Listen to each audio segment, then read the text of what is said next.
we're here. It is 2025. It's a great year for trading card games, and we are here with the Illumiteers, Liam and Aaron. How are y'all doing? Hey, we're doing great. Doing awesome. Great to talk to you.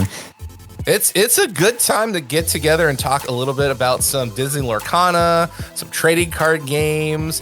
At the time of this recording, you are just going around the world doing commentary, playing stuff, creating content. Like, how has your year been? How has your 2024 been? Because it's been busy, you know? Oh my gosh. It's been wild. I don't know. Yeah, it's really crazy to think back on things that happened in the beginning of this year. The beginning of 2024, and just all of the life experiences that we've had this year, mostly either due to being parents or due to Lorcana.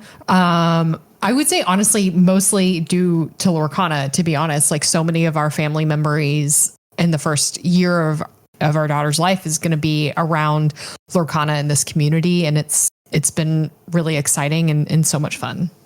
Yeah, it's been a crazy year. I mean, as Aaron said, figuring out being parents at the same time as being content creators and then getting really immersed in this Lorcana community. Mm-hmm. It's really, we're going to say that word a lot because it's really been a huge part of our life this last year, kind of all encompassing, and which has been stressful. It's been difficult at times to find the balance between family life and, this insane hobby, or these couple hobbies, content creation and Lorcana.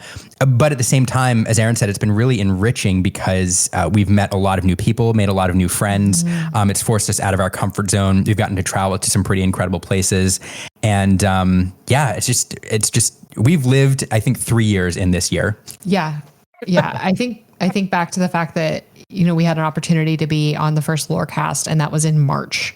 That's right. Less than a year ago. I was just sitting here and I was like, what happened in our life before March? Because I really feel like March is when, we heard about all the Lorcana or all of the Disney Lorcana challenges and everything like that it really, our travel schedule and just all of the opportunities we've had have really taken off since then. But even before that, we went to Houston TCG Con in February, and it's just been amazing. It's been an amazing year. Well, I mean, that's always good to hear, especially since 2024 is wrapped up. We're in 2025. We've got set 7 for Lorcana around the gate. We're recording this in early January, but by the time this goes live, there's an event in Anaheim. So that's, let's see, what are we recording? We're recording on the 1st of January, and then the Anaheim event is next weekend, 9th, 10th, and 11th. So it's just going to be nuts. Are you guys going to that event? By chance, are you going back to my old stomping ground at Disneyland? We are. It's so funny. So we talked about the very first time I met you. I remember it was Thanksgiving week 2023, and you and I just bonded over our Disneyland upbringing and all of that sort of stuff.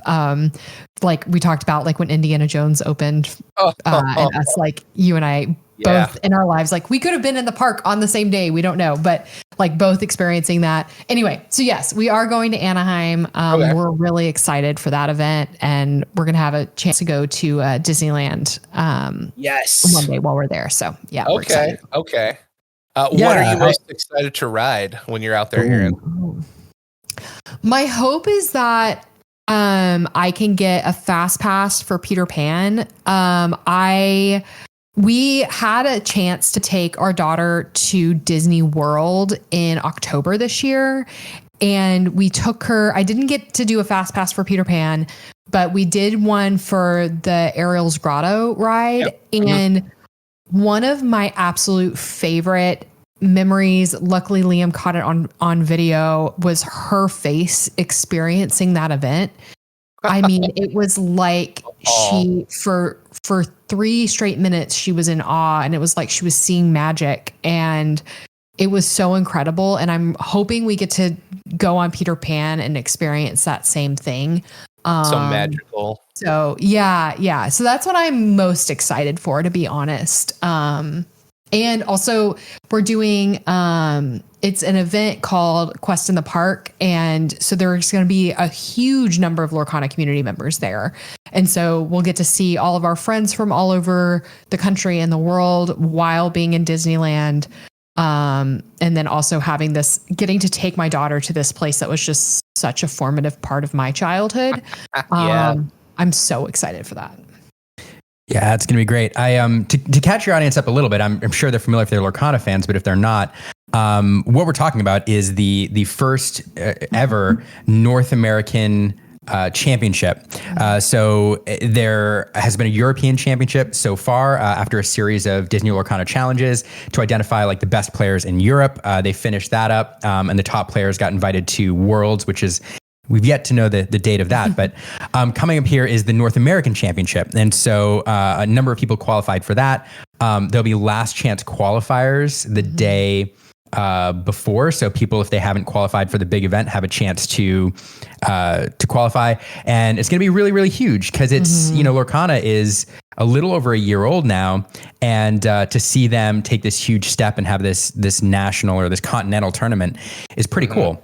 So we'll be doing that. And then, we'll be doing Quest in the Park with Lorcana fans out there. What better place for the first, North American Championship than Disneyland? And then, we'll get to hang out at the challenge. Erin has an attendee badge, so she'll get to go in and experience some stuff. Probably not play too much because we'll have our daughter, but maybe you can pass her off to somebody and play an event. Luckily, I feel like the Lorcana community has become like our extended family, and I feel like she has so many just like aunties and uncles in the Lorcana community. And they're all so wonderful and helpful when we go to these challenges.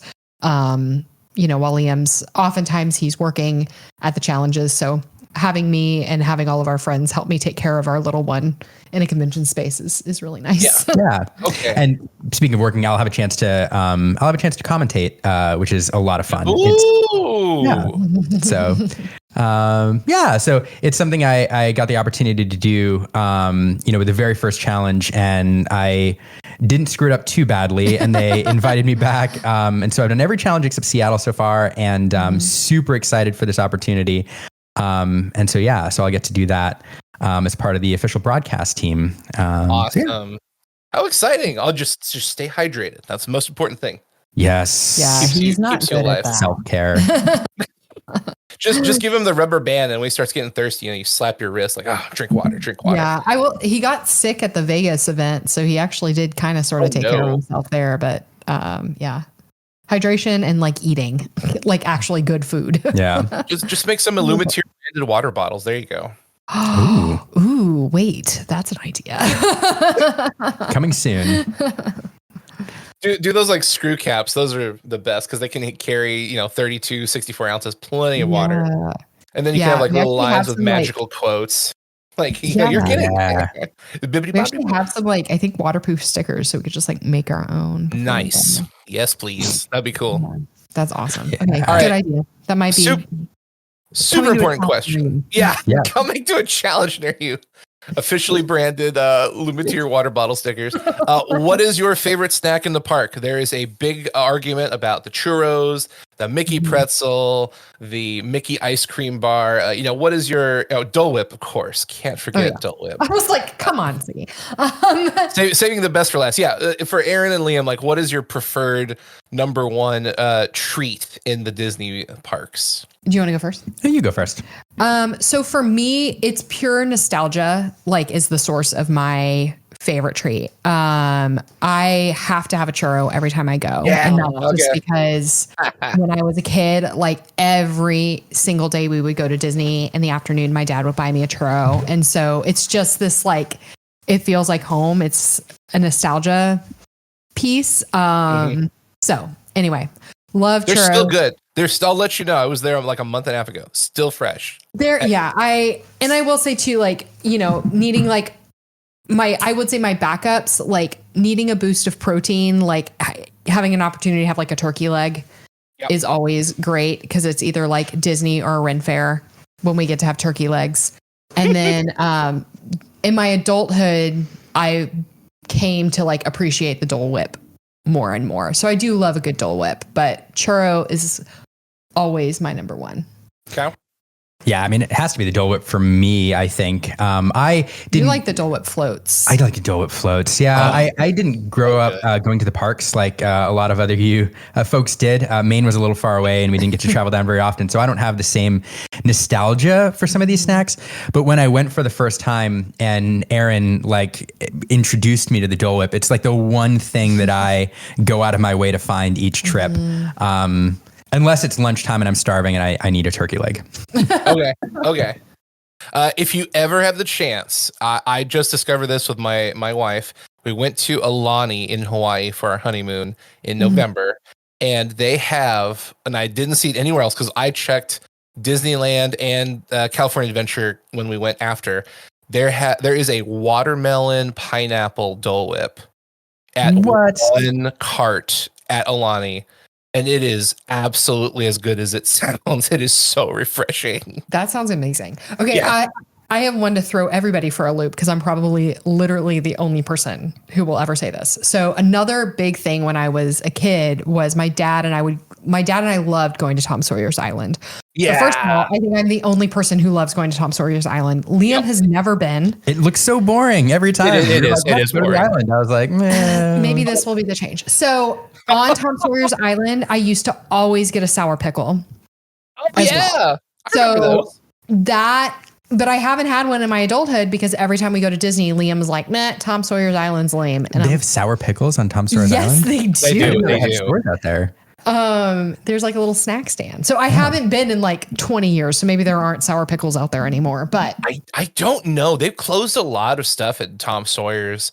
So also when Murphy went down from Fantasmic, they had an insane amount of stuff closed for air quotes renovation.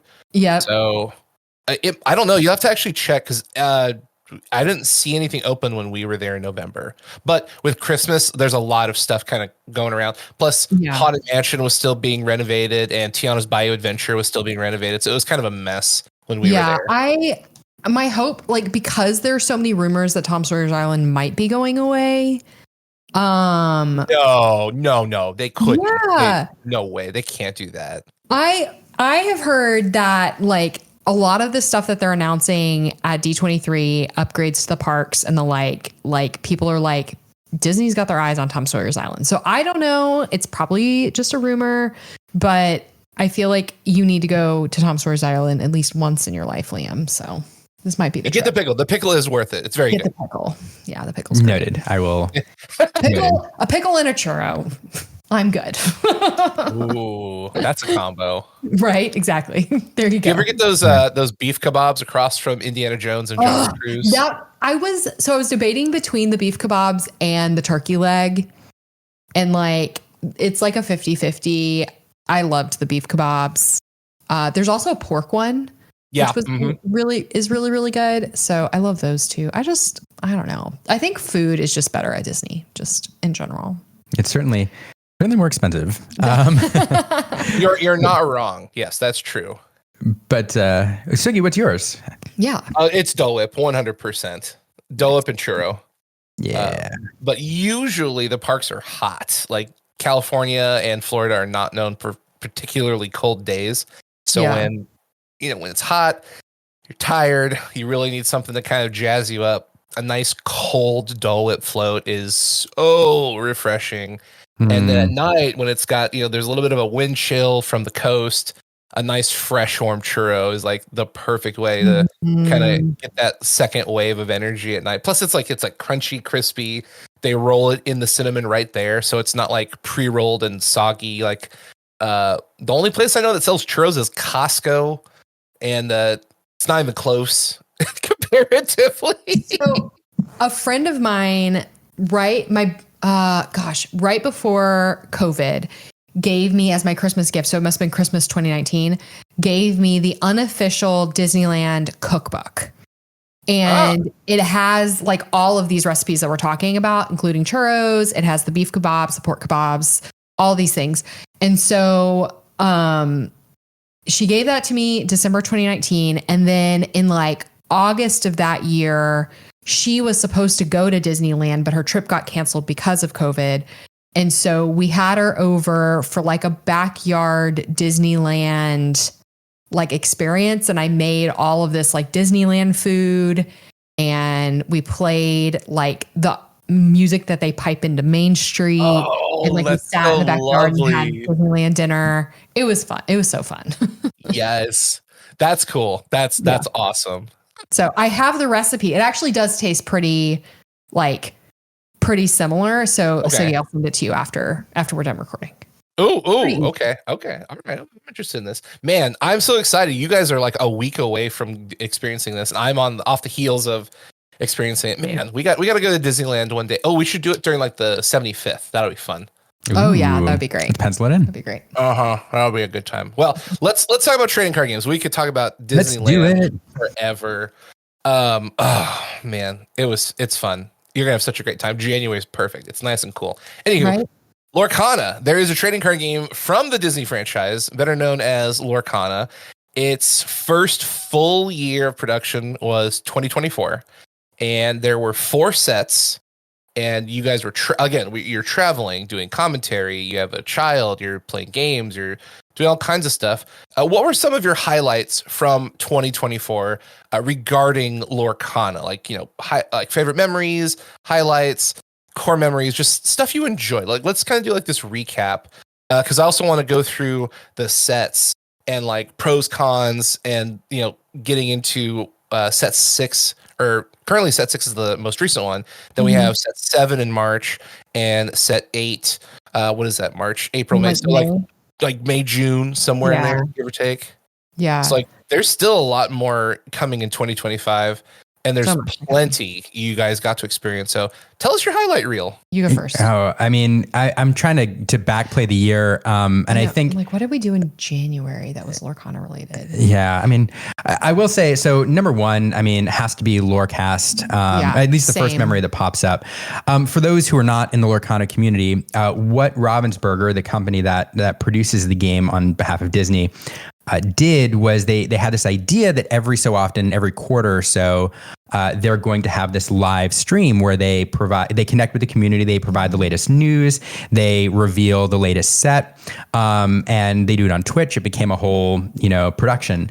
And we got to go to the very first one. They thought, I don't know why we fooled them, and I don't know why they picked us. They sent us a note and they were like, "Hey, do you all want to fly out here in a few weeks? We can't tell you why yet, but you want to come and do this thing." Well, first they asked if we wanted to do something, and we couldn't figure out if we were like going to be on Lorecast from our house or if we were like actually going to Seattle. Like we didn't know it was Lorecast, but they were like, "Do you want to do this project with us?" And then they were like, "We're going to fly you to Seattle, but we can't tell you why." And I was like, I remember at one point you and I were trying to figure out what it was. And we thought maybe that they were bringing a bunch of content creators out, and just we weren't allowed to tell each other that we were going, and we were going to do like a scavenger hunt in Seattle or something. Like we had this is the only thing that it could be, is we're going to do a scavenger hunt in downtown Seattle for Lorcana. But no, it was Lorecast, which was so cool. It was really fun. It to me, it said a lot about it said a lot about the company that they wanted to connect with the fans in this way, to do this live stream, to share news live and see fan reactions. It was well produced. They rented this amazing studio, had a whole bunch of people there, on the tech side to do a really, really, really good production. And this is just a couple months after the game released. So that was fantastic. I think you can find it online now, but it was just a lot of fun to sit there for a couple hours and talk Lorcana with the team behind the game. Yeah. That was March. That was fun. I thought that was the highlight of our year at the time. But it just keeps getting better, right? At the time. Yeah. Yeah. I mean, I think for me, that was probably the high, like my top 2 would be Lorecast, and then getting to go to Miami TCG in October, which is one of my favorite events because of the number of artists that are there. So Liam and I are really, really passionate about the art in the game, and the convention head in Miami flies in artists from all over the world. We had 25 this year. Yeah. And so getting to meet the artists and hang out with them, a lot of them we've developed relationships with. and they've become friends. And so to get to see our friends from Italy and Africa and Vietnam and all of these sorts of places from all over the world in one location is such a special moment. So that was probably like, those are my top two for sure. I feel like for you, it was when you got the call for Atlanta. Yeah. I mean, that really was, if I had to pinpoint the moment out of all the commentary that was the highlight, it was probably, getting the call to do the first challenge. And to put things in perspective for everybody, I will never forget coming home and like literally every suit Liam owned was like splayed out on our bed. And I was like, I guess you got a call today. Yeah. And so to put things in perspective again, like this is the very first year Lorcana's out. Lorcana challenges were announced on Lorecast in March, and Lorcana challenges are the first like big official competitive event. They ended up being 1,000 and 2,000 people, depending on the venue. The very first one happened in Atlanta. And so, of course, the entire Lorcana world is going to be there because this is the first time that Ravensburger has put on an event like this in North America. And so we get our tickets to go play, and we're getting ready to go, and everybody's going. And then shortly before the event, I get asked to be part of the commentary team, and I really appreciate it too, because for those who know my background, I'm not a professional card commentator. Like I love TCGs. I've been playing all my life. I've been playing different games, and then I just started to dabble in commentary when Lorcana came out. We did some big events with PPG. We did some events at our local game store, partnered with amazing people like Jack Patillo of Rooster Teeth fame, a good friend of ours. And 20 Lore. And 20 Lore Pro. Yeah. So kind of got my feet wet. And then big leap of faith for, the broadcast team and PPG and Ravensburger to say, hey, do you want to do this thing? Do you want to be on the broadcast team? So anyway, so that was pretty thrilling. I got to do it. Learned a lot that first event, didn't mess it up, got to go back and have done every challenge since, except for Seattle, because we had a wedding. But I mean, it is such. I could talk about this all day. I'll stop talking in a moment. But don't talk about it. It's a podcast. You're supposed to talk about it. We want to hear. I don't want to talk about it too long, but I will say it sounds cheesy, but it's like an incredible honor to be a part of the group that is trying to bring the entire Lorcana community around the world into this event, and to be one of the people like representing the game in that way. Yeah. It's a very, very special thing. It's an honor, and I enjoy it every time. I'll add to that, because right before Lorecast, I'm like sitting here, and as we're talking, I'm like, oh, that happened in 2024. Oh, that happened in 2024.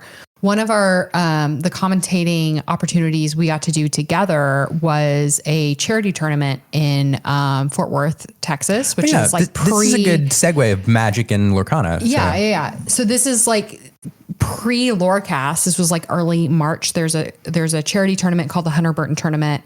And it raises money for suicide prevention and awareness.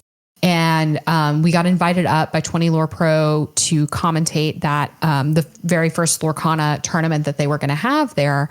And that was such a special experience for us, because I think the team at 20 Lore is so like family oriented as well. They made a lot of accommodations so that I could participate in the commentary team, which is really difficult trying to like parent and commentate a tournament. It basically means Liam and I are never on camera together. He's either commentating, and then the second he's done, I hand our daughter to him and I get on camera and do like on camera interviews and the like.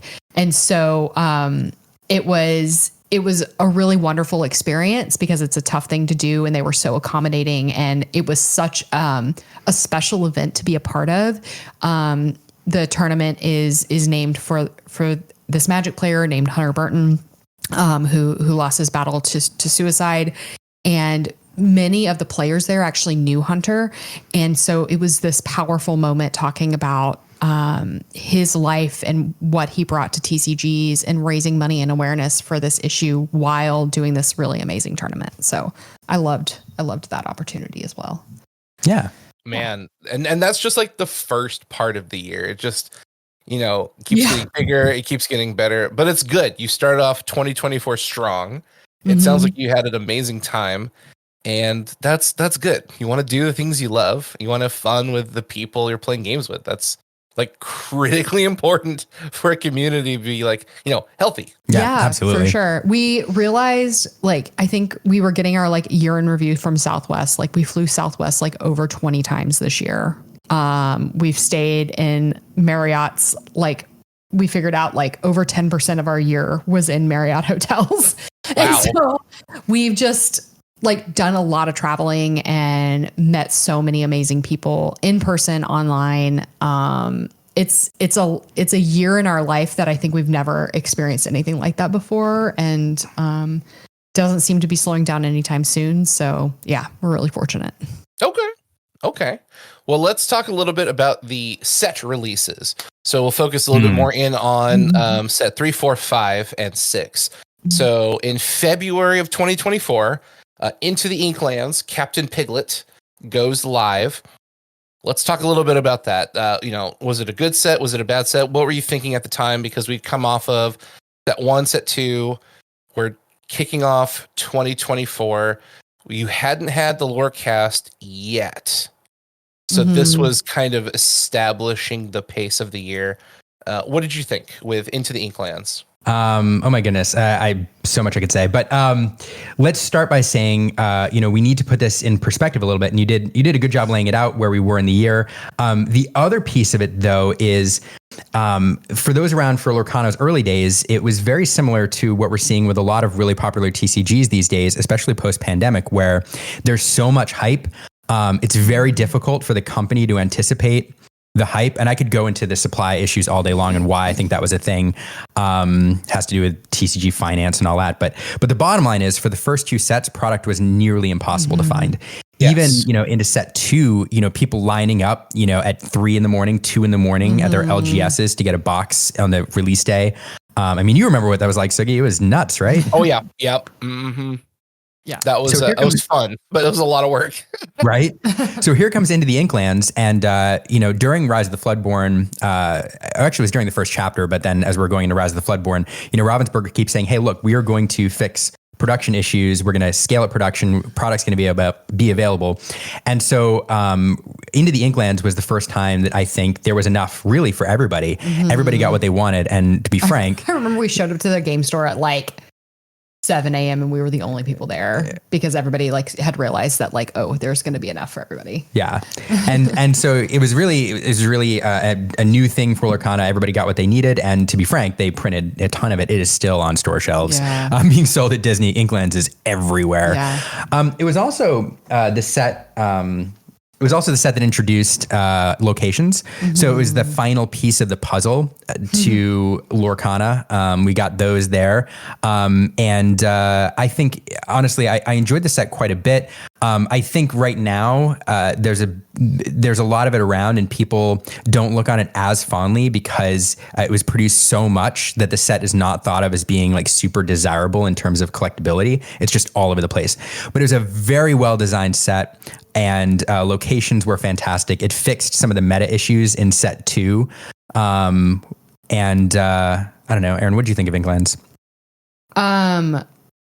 Sorry, I'm like once again reminiscing on like moments throughout the year, specifically around like locations and the like. But I was really excited to see locations as a new TCG player. Liam and I had hoped for locations in the game. And I remember, what is your Star Wars game that we have? Oh, the Deciphers Star Wars game. Yeah. Star Wars. Liam has a big collection of Star Wars Deciphers here. And so, although I've never played that game, I sorted all of our cards. And so, like, I remember seeing locations in that game and like Liam having to teach me kind of like how that kind of plays into the game. And so when locations happened in Disney Lorcana, I got really excited as a new TCG player because I kind of like felt in the know a little bit.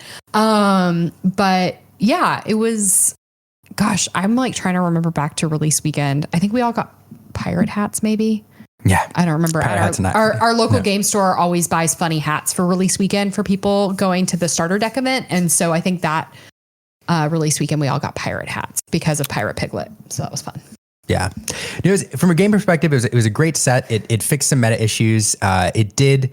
Bucky was introduced in set 2. We can talk about that when Ursula's Return comes out. But locations. Everybody was worried about the balance on locations because at first you looked at the passive lore and. No, I was going to say, like, I do feel like in set 3 locations weren't like super usable yet. Like you didn't really see them a lot in meta decks yet. And so they came out, and I remember people were like really skeptical about locations, or like, these are way overly hyped. Like, these aren't actually going to become a thing. And I think obviously as more sets have come out and more options have become available, we're starting to realize that they are usable and, in more competitive decks. So yeah, they fill a really interesting role. They're like items in one respect, in that you don't have a ton of them in every deck unless you're specifically an item deck. But there's always like 1 or 2 or 3 items splashed in that kind of advance your win condition and help you out. Usually, like any TCG. And locations are the same. There's usually a couple splashed in, like Hidden Cove or McDuck Manor or something to help you advance your win condition. Nowadays, Seven Dwarves Mine is something that's run quite a bit, but in the early days, I think Queen's Castle was the only one that really saw a ton of play. And anyway, so Into the Inklands filled out that piece of the game for us. It brought the location, Disney magic into things. And the last piece I'll say is, at that point in the game too, they were still doing box art and sets that were designed kind of around a specific artist. Nicholas Cole was set 1, Matthew Robert Davies was set 2 with Rise of the Floodborn, and set 3 was Grace Tron, who at the time had become a very good friend. She's a brilliant artist from Vietnam, and all of the products, pretty much the box art, all of the key cards, all of the art that was featured as part of the Into the Inklands advertisements, that was all Grace Tron. And so I really appreciate that age of the game where they were highlighting specific artists with their set design. And nowadays, I think it started with Ursula's Return. It's more about the flavor of the set and less about featuring a specific artist. Anyway, that's a great segue, because let's talk about set 4, which comes out in May, and that's Ursula's Return. So at this point, you've done the lore cast, you've got plenty of set 1, 2, and 3. The metagame is evolving, and then boom, Ursula's goes live, and Bucky, which we can talk about that, causes a little bit of commotion. So let's talk about your perspective on set 4 in the summer of 2024. Gosh, why don't you start talking about like the story and flavor? I'll talk about Bucky in a second. No, I think, set 4 was such an exciting moment because it was kind of when the story that we had been following a little bit came to a head, or at least we thought it came to a head. Like the narrative of the game. The narrative of the game, sorry. The narrative of the game, the lore of the game it came to a head where we realized that Ursula was this villain who's been searching for the Hexwell crown and the like. And I think I remember when it came out, we kind of thought like, oh, they're going to kind of end this story and we're going to start a new story. And we have since learned that they're continuing to build on this narrative with the game's flavor. And, I think that we also, we got Quest with set 4. And so there was just a lot of really, really cool things happening around set 4. And then obviously, I would say maybe the biggest thing that happened around set 4 was it was the first meta we saw at a challenge, at a Disney Lorcana challenge. We were playing set 4 in Atlanta. Were we? Yes. Atlanta was at the end of May. I thought they said set 3 wasn't. Was it set 3? Yeah, I thought set 4 it was like Chicago. Yeah, it was like a dead meta. Okay. So Ursula's Return was out, but we weren't playing it in Atlanta. Yeah. So anyway. Yeah. Ursula's Return had been released though. They just wanted to make sure people get the cards and all that. It was great because it really, as Aaron said, from a narrative perspective, it was the final chapter in the first chapter that they were telling in terms of the narrative. That was a lot of fun. And then from a gameplay perspective, set 3 was a lot of fun because it fixed some of the problems in set 2. Set 2 meta was terrible. Set 3 meta became a little bit better. And then set 4 was a lot of fun because it allowed a lot of different decks to evolve. For example, the Flynn Rider Frenemy and then Sisu Emboldened Warrior combo allowed the Ruby Amethyst decks to kind of become more aggressive instead of the hardcore control that they were quite a bit. Queen's Castle made them a little bit more aggressive in set 3, but then they really got aggressive in set 4. As an example, The other thing that I'll talk about is I could talk all about the meta all day, but I will talk about one other specific thing, and that is in the story of Lorcana, that's Diablo. Diablo came out. Yeah. Yeah. So for anybody not, familiar with Lorcana, there is a type of card called Floodborn cards, which are these different these different versions of existing characters that are pretty fantastical. And it's a type of card. It's one of 3 character types. And they can come into play early if you morph them, if you shift them on top of, their same type. So Diablo, for example, if you have a Diablo in play, you can play Diablo that I'm talking about here cheaper if you get them in play quicker. The problem happened because of a card that was printed in set 2. There's a card called Bucky. Bucky ends up becoming the very first card, like basically banned. He's not banned, but he's errated so hard he may as well not be played anymore. Bucky becomes a problem because Bucky does a thing. It forces your opponent to discard a card whenever a Floodborn character comes into play. And so as the game advances, what happens is you get cheaper and cheaper Floodborn characters. And as you get more Floodborn characters in the game that can shift on top of existing cards, all of a sudden, where Bucky before, you wouldn't necessarily be able to activate him until later when you get these more expensive Floodborn characters in the game. But now you can activate him super early and start putting pressure on your opponent's hand, from the get-go. And so Bucky becomes oppressive in the meta, just eating people alive. And it makes for a very unenjoyable play experience because, you want to play your cards. And so if your win condition is force your opponent into top deck mode on turn 5, like it's just miserable to play against. And so that's the other thing I'll talk about is Bucky, or set 4 introduced Diablo, which people hated, but they hated it more because it unleashed this squirrel, Bucky, the squirrel from Emperor's New Groove, that was a set 2 card. And eventually it forced Ravensburger, I think before the next set, before Shimmering Skies was released, to errata Bucky almost into non-playability. Yeah, I remember seeing Bucky in set 2. I have a couple of cold foils pre-errata. I'm probably going to slab on PSA because it was like, this card seems oppressive. Not now, but later. And then, yeah, when they announced Diablo, I was like, oh, I know where this is going. Yeah, so let's talk a little bit about that point in the metagame, because there was a lot of backlash on Diablo's existence. There's still people complaining about him, but just the Bucky Diablo combo of hand removal. And for people who don't know what that is, basically you have a limited amount of cards in your hand, and in Lorcana you have to spend cards not only to be ink, which pays for the other cards in your hand, but then you have to play the cards out of your hand onto the field to do stuff. So on your turn, you draw 1 card.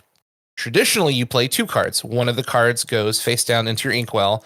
You exhaust your cards to play another card that costs, 4 or 5 ink, whatever. But in your card economy, you drew 1, you used 2. So you're in a net -1. So your hand size is whittling down smaller and smaller and smaller every turn you play. So unless you have cards that refresh your hand and allow you to draw additional cards, you have to be very, very careful how you expend your resources. With Bucky taking more cards out of your hand, you lose access to even more resources, and now your options are limited. Your ability to respond to your opponent is limited. And kind of like what Liam was saying, you don't get to play the game. It's not fun. So what were people thinking? What were people saying at that point in time? Yeah, I mean, exactly what you said. It was partially the card was overpowered because of the existence of these Floodborn cards. And what it did, it made for a powerful deck on its own. But these discard decks, these Emerald Steel discard decks, if they got their ideal draw, they put you into top deck mode, on turn 4 or on turn 5.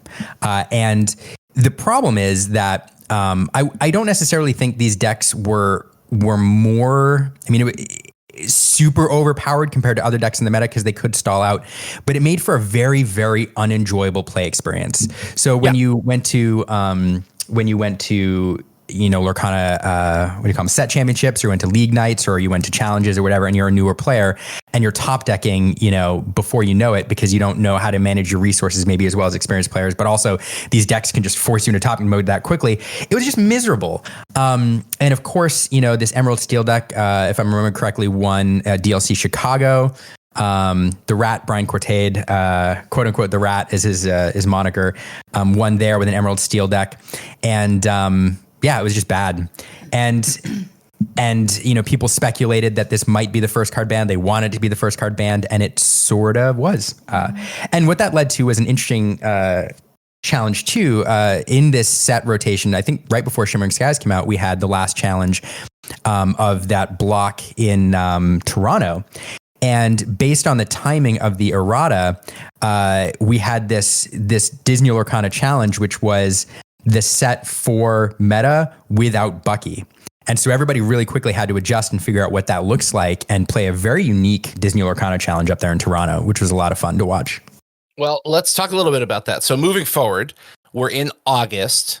Set 5 goes live, Shimmering Skies. So we've had the debacle with Bucky. There's an errata. So now that deck is unplayable. The metagame is totally on tilt. And now we have a new set. And we're still in the middle of multiple DLCs going on, plus your locals, plus your set championships. So there's this kind of amalgamation of new set, competitive events, local level events, national level events, and then all these cards are in flux. So what was the feeling there? Because this is probably one of the more chaotic parts of the year, because just so many things are happening at the same time. Yeah, I mean, you hit the nail on the head. I'm trying to, and I'm sure you are too, Aaron, trying to put myself in the headspace of that time of year, because it was just, there was a lot going on. There was a lot going on. But I'll talk about Shimmering Skies and try to remember where in the year we were and all the things going on. But Shimmering Skies, great set. There's a bunch of new things that they do, the Shimmering Skies.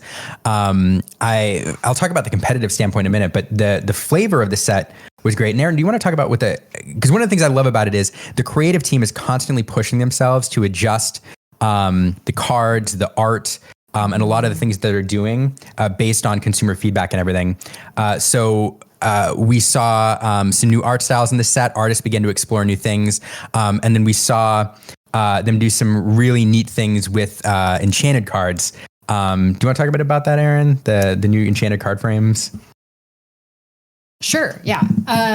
No, I think like Liam said, Shimmering Skies from a flavor perspective and an art perspective was pretty incredible. We throughout kind of the second half of, I think, sets 1 through 4, the game from an art perspective, it started getting a little dark. I mean, dark from a Disney perspective, in a Disney world.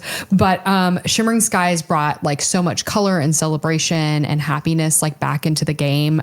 They introduced, as Liam mentioned, and I feel like they started really pushing the envelope with Ursula's Return, with the Enchanteds. The Ursula's Return Enchanteds were supposed to evoke the fact that Ursula was looking at these glimmers, which is what you call the characters in Lorcana, through kind of her looking glass. And so there was kind of this smoky swirl around all of the art.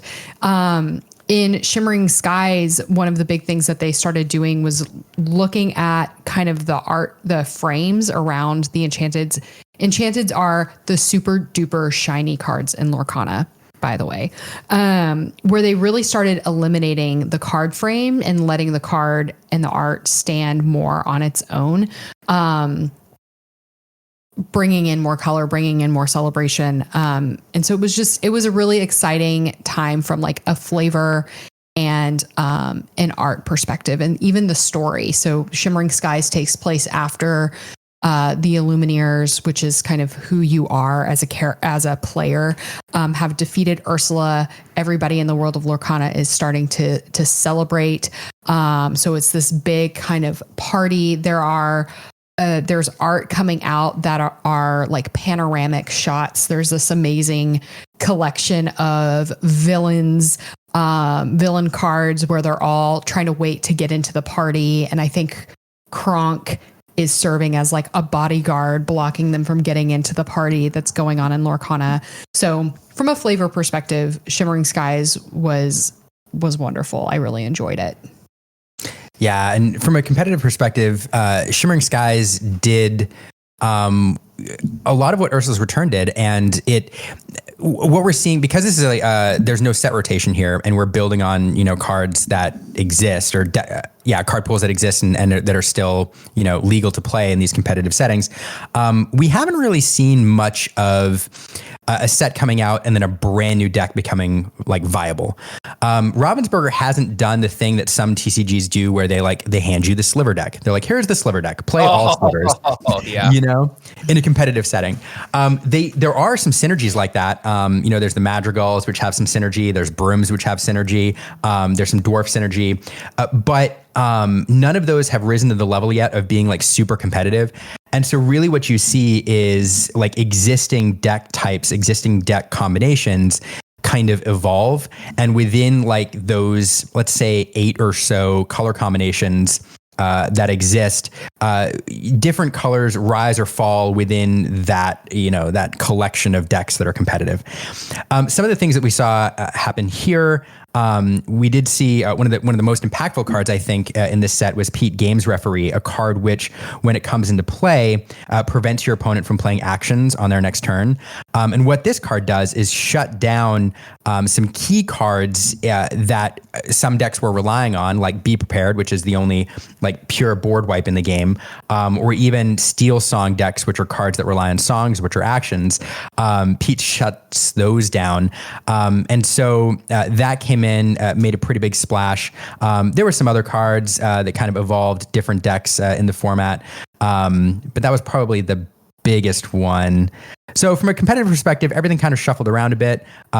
We had some impactful cards come in, but Pete Games Referee is the one that everybody kind of started thinking about and worrying about.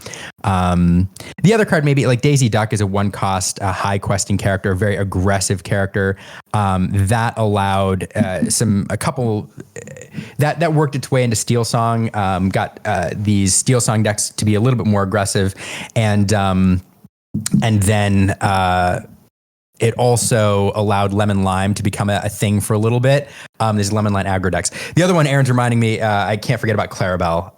Clarabelle, very powerful card on the top end.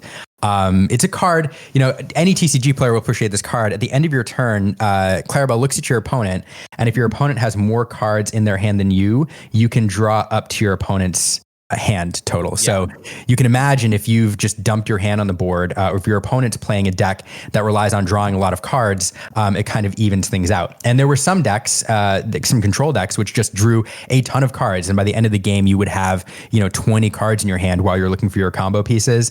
And Clarabelle was a very scary card for those decks to play against, because it kind of evened things out.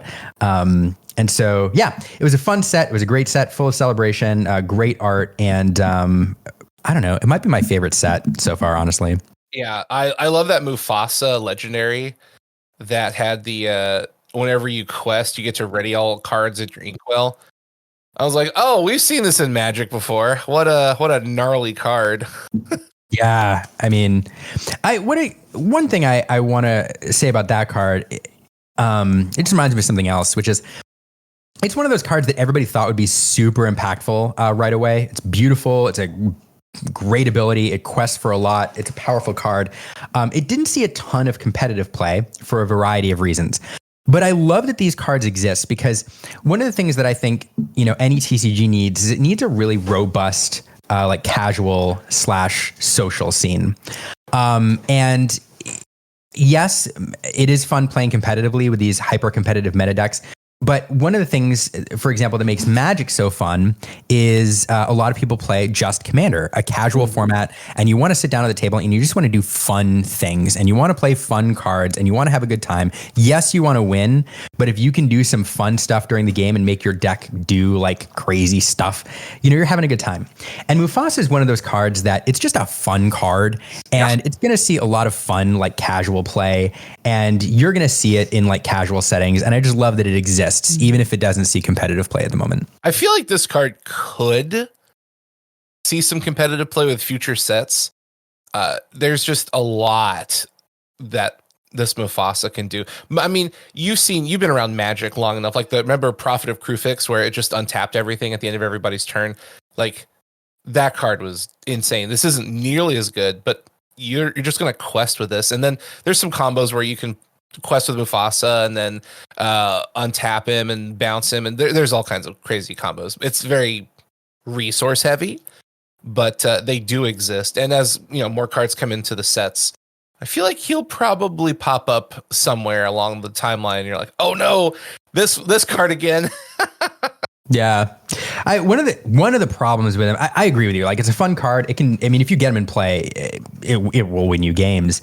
The problem is he's uninkable and at an 8 cost. And those in Lorcana who play Lorcana know why that's a problem. But for anybody listening who maybe is not familiar with Lorcana, any card in your hand can be used as a resource, as a land. You just put it face down.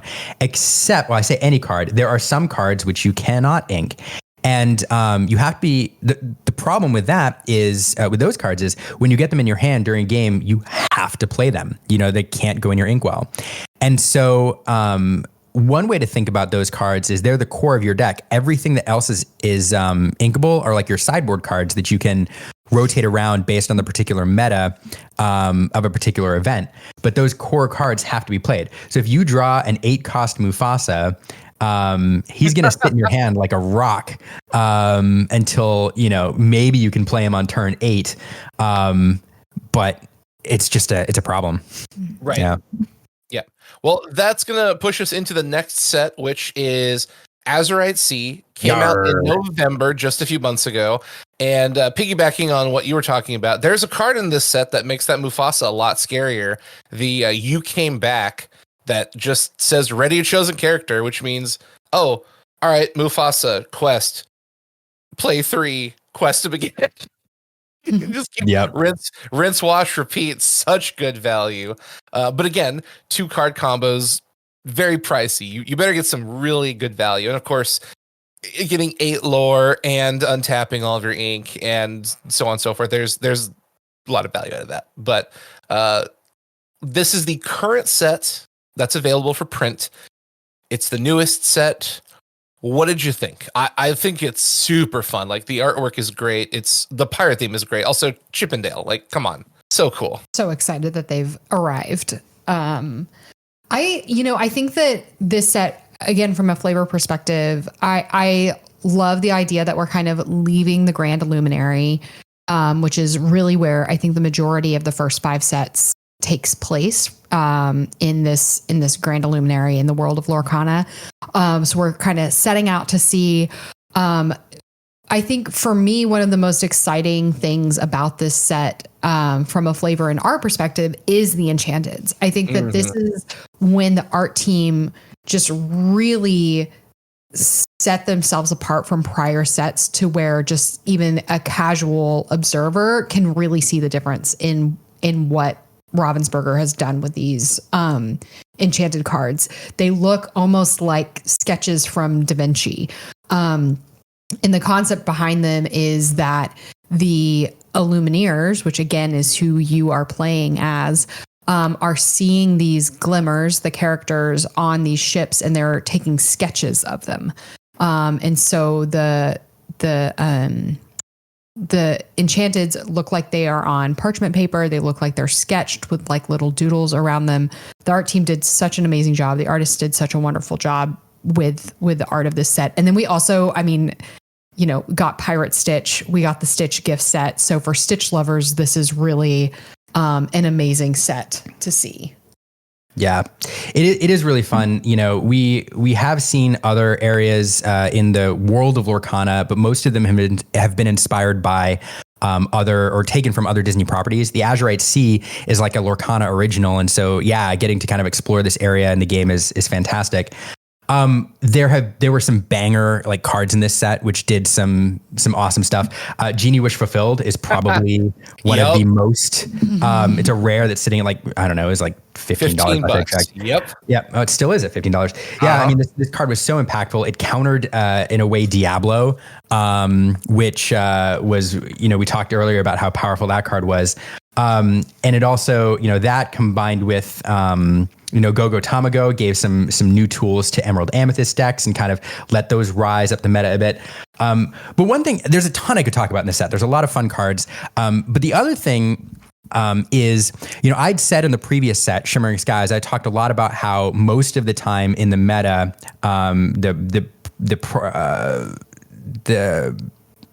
the most powerful decks are the same, 4 or 5 decks that kind of like shuffle around.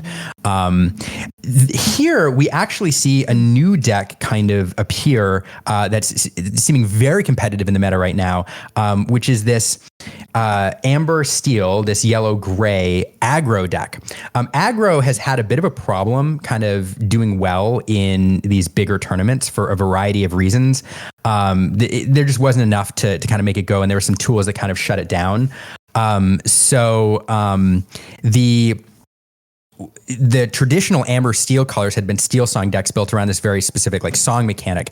But now with a bunch of tools that we got in Azurite Sea, there's this aggressive deck, which is doing really, really, really well. And it's the first time I can remember that we've seen kind of a new deck pop onto the scene, other than perhaps Lemon Lime, but that was kind of niche, that's actually standing a chance of doing very well in the competitive scene. And I think we're going to see it everywhere at Nationals. Did that make sense? Did I? Yeah. The general consensus for Lorcana has been very control heavy, just because you're playing good stuff. You want to stay on curve. You want to keep your opponent off pace, and because you don't get enough cards in your hand quickly, traditional trading card games like Magic, Yu-Gi-Oh, Pokemon, there's a lot more stuff in the card pools, but usually aggro decks have access to ways to draw cards because they usually burn through cards so quickly via cheap costs, low value. You swarm the board with a bunch of little tiny things, and you're kind of pinging away at your opponent, little, death by 1,000 cuts. Well, Lorcana doesn't really work that way because you don't have a life total to whittle down. You have a lore value you need to count up. So if you're playing an aggro deck and you remove all of your opponent's characters, that's fine. They could just play new characters and keep questing. And if you're attacking and I'm questing, I'll win. You'll do nothing. So there's so much removal. There's so many board wipes. There's so much mass AoE that aggro decks needed some tools. And now we finally have it. And what are some of your favorite cards that kind of empowered that deck? Because aggro players are everywhere. They love very aggressive, very fast-paced decks. And if you're listening to this and you're not a Lorcana player, but you are an aggro player, and you're like, wait, there's an aggro deck? What does it do? You're probably one of the most, well-trained people to explain the intricacies of what the deck does in an elevator pitch to someone who would be interested to know, there's a Disney aggro deck, you say. What is it? Yeah, I mean, so some of the things that this deck gained that it didn't have before that kind of made it go. One of the things is Daisy Duck earlier on. So one of the problems that aggro decks faced is there are songs that can be played very cheap, and there's removal that can be played very cheap, which can remove your early game, aggressive cards. Nothing worse than playing a card on turn 1, which you're hoping to quest with on turn 2, gain a little bit of lore, like Cursed Merfolk or something. And it just a song gets sung on your opponent's turn 2, it takes it out, and it ruins your momentum right away. So one of the things that the deck got is some either high willpower cards, or there's another card called Calhoun in this set, which has an ability called Resist, which prevents 1 damage every time the card takes damage, which makes it stick around and makes it a lot more difficult to remove in the early game. And so it's a little more sticky, so your early game cards can stick a little bit more. And then what else? Calhoun was a big one. That Daisy Duck was a big one. We also got there's a Gantu, which you see run a little bit on the high end. It's five cost card with 4 willpower, and that can kind of be your finisher. But that, I think Calhoun is a big one. And what am I missing? Calhoun, Daisy Duck were the 2 kind of final pieces for this aggressive deck. And then, of course, some people started stringing some synergies together. Seven Dwarves Train combined with some of the Dwarf Knights that we saw early on. There's versions of this deck which run that, which provides a little bit of removal at the same time as being aggressive. The Seven Dwarves Mine is a card that can do damage whenever you move a character there, including moving a knight there. So you don't, and it also gains you lore. So you don't have to sacrifice spots in your deck putting in removal cards. This is a card that can give you some removal while giving you some lore gain as well. And so it kind of gives you both. Another great card this set, Pluto Bodyguard or Pluto Guard Dog, is a card with very high willpower, 5 willpower on turn 4, but also Bodyguard. And so you imagine on turn 1, 2, and 3, you can build up your board a little bit with high questers. Then you plop down Pluto, who can protect your higher lore characters, your weaker higher lore characters, and allow you to close things out. And the last one I'll mention, there's a card called Kida. Now, this card's been around since set 3, I believe, and it's been played in some Lemon Lime decks, but it's a 5-cost card. But when it comes down, it reduces everybody's strength or power in Magic terms. The card's aggressive stat, or its ability to do damage. It lowers everything on the board until your next turn. And so if you're playing an aggressive deck and you're just looking to have your characters, you have a lot of lore on the board, you're looking to quest with your characters, have them survive another turn to finish things out, Kida comes down late game and closes things out. So there's multiple versions of this deck around. Some run Kida. I think most run Kida. Some run the Seven Dwarves Mine. Some don't. Yeah, but there's a lot of tools now that this deck has. And one other fun thing about Lorcana too is in these color combinations, in previous sets, if somebody was running a particular color combination, you generally knew what that deck was going to be doing with some minor variations. Now with this new aggro deck, you have to figure out as soon as you sit down across from your opponent whether they're running the Steel Song variant or whether they're running the aggro variant. And so it's extra challenging for your opponent as they try to figure out what you're doing. Which makes this deck, I think, even better because you're kind of, I don't know, they really have to play against the aggro variant, right? Because they'll lose quick if they don't. Anyway, yeah. Okay, so we're now at January 2025. We've gone through the end of the year. There's been so many good things coming, and the next set is in March. Let's talk a little bit about that. Looks like we're going to see Animals. The front character on the artwork is Bolt. And that's pretty cool. They're really going to have some cool characters in this set. I'm hopeful for. Yeah, and I will say, one note we talked a little about prepping for Nats and the meta and everything else. We actually we do have to go in a little bit to jam some games here. We just had a friend show up. One of the I won't say who, but he qualified for nationals, and we're gonna jam some games, learn some things. So I'm excited for that. But on the subject of the next set, really excited. We're one of the things that we love about Disney Lorcana is, everybody sees a lot of the the main Disney property characters, the princesses, Stitch, all of these A-list characters all the time. But everybody has those favorite like B-list characters, those ones from movies that maybe aren't the most popular, or maybe they're supporting characters. Like Sergeant Tibbs in 101 Dalmatians, who has a little bit of screen time, but everybody loves him, right? Yeah. And in this next set, one of the characters that we saw advertised, one of the lead characters, is Bolt, the titular character from the movie Bolt. And I don't know, this is one of my favorite movies. I think it's really well done, and I was really excited to see this character make an appearance. I agree. I think, that is something that just like bonds Disney fans. It blows my mind that we still think about, like, if you're a Lilo and Stitch fan, you still think that you're kind of niche, because I feel like everybody loves Lilo and Stitch. And I love when these characters come out in Lorcana and we all kind of turn to each other and we're like, wait, you like them? I like them. And then you can bond over that. It strengthens the community and makes it such a fun thing to do together. All right. Well, since time is short, I'm going to throw you a nice curveball question that's going to be fun. and then we'll have to have you come back on because I want to talk with Aaron about something you're passionate about and I'm passionate about, and that's the collecting, the purchasing, the aspect of what do you do and how do you do trading card games when there's so much product and there's so many releases, and it's just a great conversation that we're definitely going to schedule to have very, very soon. But the fun question I have for the two of you, what is your favorite Enchanted coming from 2024? I'll tell you why this is a hard question for us. It's because when it comes to picking your favorite, guys, like picking a favorite child. When it comes to picking a favorite card for us, some of it's about the art, some of it's about whether it's playable or not. And we've used it in our decks. Some of it's about the artist that we love, because there's really nothing like having a favorite artist who's a friend and then seeing an Enchanted come out and being like, oh my goodness, that's so and so's card. And so I'm gonna give you like a couple. From an art perspective, the Enchanted Mufasa from Shimmering Skies might be my favorite. There's several from that set. The Arthur, the Snow White are also very good, but I guess I'd have to give it to Mufasa.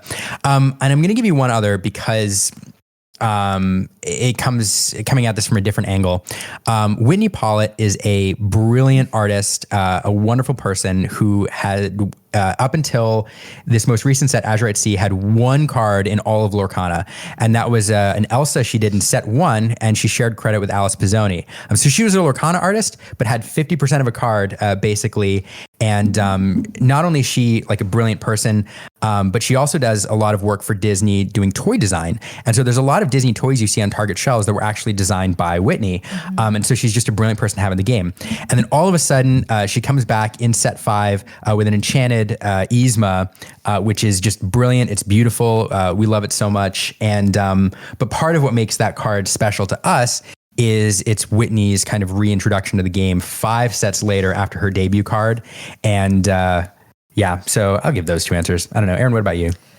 So I think I also have two answers. One is Snow White Well-Wisher from, I guess that this didn't come out in 2024.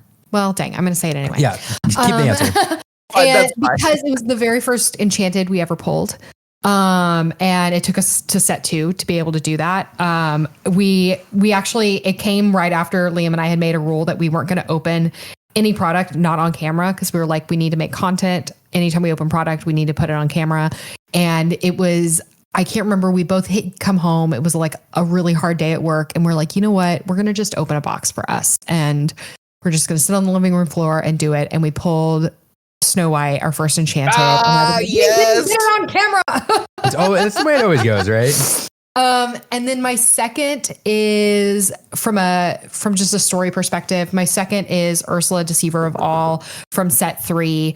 And that is because it's done in collaboration with John Lauren and Nick Cole, who are two unbelievable artists and are actually friends outside of Lorcana, have known each other for years, worked together, collaborated together, and they got to collaborate on this card together, which is just an amazing thing to see these two brilliant artists come together to create one piece of artwork for the game. And so, yeah, that's a great answer. I forgot about that card. I love that card. Yeah, I think, I don't know how much people appreciate this. It's so hard. You look at John Lauren is a master. You look at his pieces and they're brilliant. Nicholas Cole. He did when he did Pooh Honey Wizard just for those. And like he did the Robin Hood on the raft. Winnie the Pooh. Yeah. Yes. He did the Robin Hood on the raft. I mean, anything he does is just brilliant. Yeah. And he has a very particular style. And then Nicholas Cole has a very different style, but also a master. And so these two have collaborated on, I think, 2 cards now. And this first one, this Enchanted, was the first one they collabed on. And yeah, like this is seeing 2 masters with very different styles come together to create just a brilliance. Mm-hmm. And I hope people appreciate it because it's a wonderful piece. I think they do, considering we just did an episode with Greg, one of my old co-hosts, and we were talking about the top 5 selling TCGs in the market at the end of 2024, and Lorcana is number 4. So they're clearly selling a very high amount of product. And that was coming from a website that only tracks distribution level product sales. So we don't think that counts for big box like Target and Walmart or theme parks. So wow, we're that's awesome. only talking about like local game stores that are buying from distributors. So it would seem that Lorcana is doing extremely well in terms of just pure sales, which is good. Awesome. Yeah. Well, and now they're releasing in Japan and China as well this year. I know. And so, yeah, it'll get even better. Yeah, I kind of want all those Japanese cards. Right? Well, I'm a sucker for Japanese anything. I have tons of Japanese Pokemon, Magic, so it's like, oh, Japanese Lorcana, buy America. well, yeah. I mean, if only we knew somebody who has a TCG shop and probably has connections who could get us some of those Japanese cards. I know, guy. Could you imagine that Mufasa in Japanese and kanji? Ooh, oh, so great! I wish there was a store or a podcast, a company who. I mean, imagine if their name was card in Japanese. So like bringing Right? together American Kado, right? Yeah, right.